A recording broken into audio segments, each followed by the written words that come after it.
Hi, my name is Matt. I plan to lose 45 pounds in the next 6 months. As you can see, my starting weight is almost 245 pounds. I need to be down 200 pounds in 6 months because I signed up to run 60 miles. I've struggled with my weight just as much as most people, constantly trying different diets, exercising, and I'll lose some weight, I'll gain some weight. Last year I lost 20 pounds for a race, gained it all back plus some.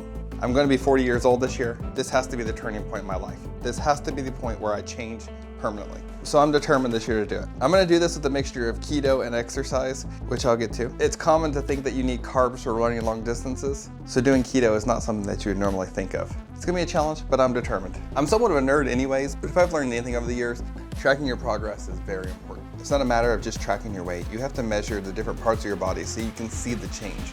Your weight may stay stagnant for weeks. I know my goal is to lose 45 pounds. There may be weeks that nothing changes, but because I'm building muscle and not losing as much fat, and historically, at least for me, eventually your body kind of catches up where you have a big drop in your weight. My strategy is to make sure that I'm eating before I do my heavy cardio workouts. The fueling during my running is one thing I'm still gonna have to figure out.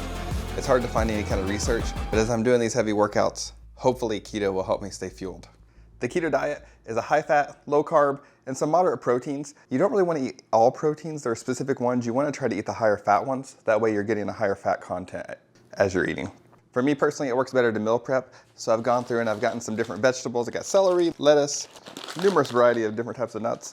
Got some fish oils, got steaks and hamburger meat, some guacamole, as well as a really important electrolyte powder. The keto flu tends to come from the fact that people are dehydrated because you lose so much water when you start keto.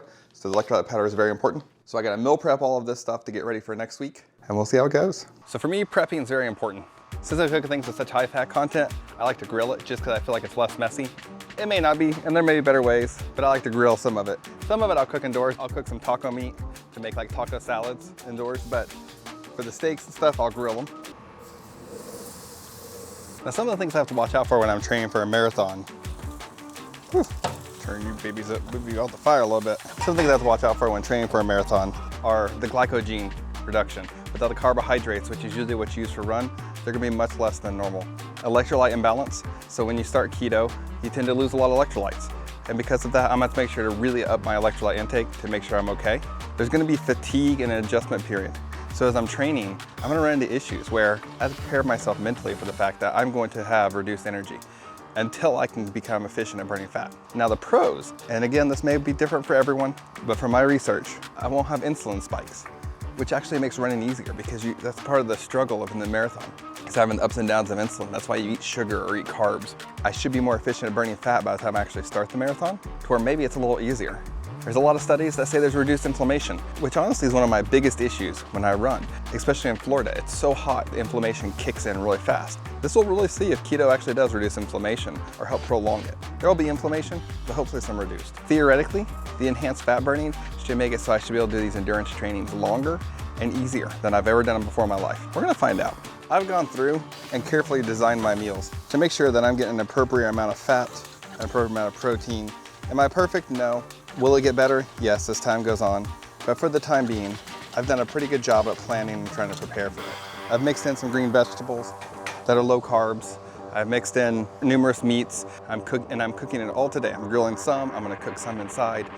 That way, for the rest of the week, it's a matter of just reheating it. I don't wanna buy a bunch of processed keto food. I wanna try to be a cleaner keto. I don't want all the chemicals and stuff either.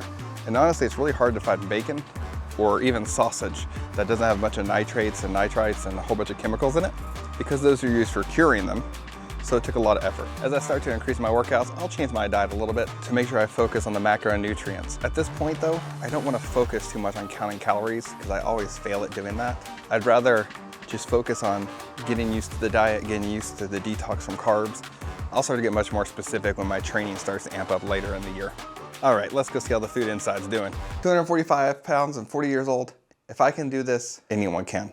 You just gotta stick to it and focus, and it's really important to set goals. My goal may seem lofty, but the changes in my diet and the exercise, I think I can do this though. Make sure to like and subscribe if you're new. Follow along for my journey. I'm gonna do a separate video series talking about my workouts. There's gonna be some interesting stuff there because I'm gonna start training for a marathon by not running. Thank you again, and I'll see you in the next one.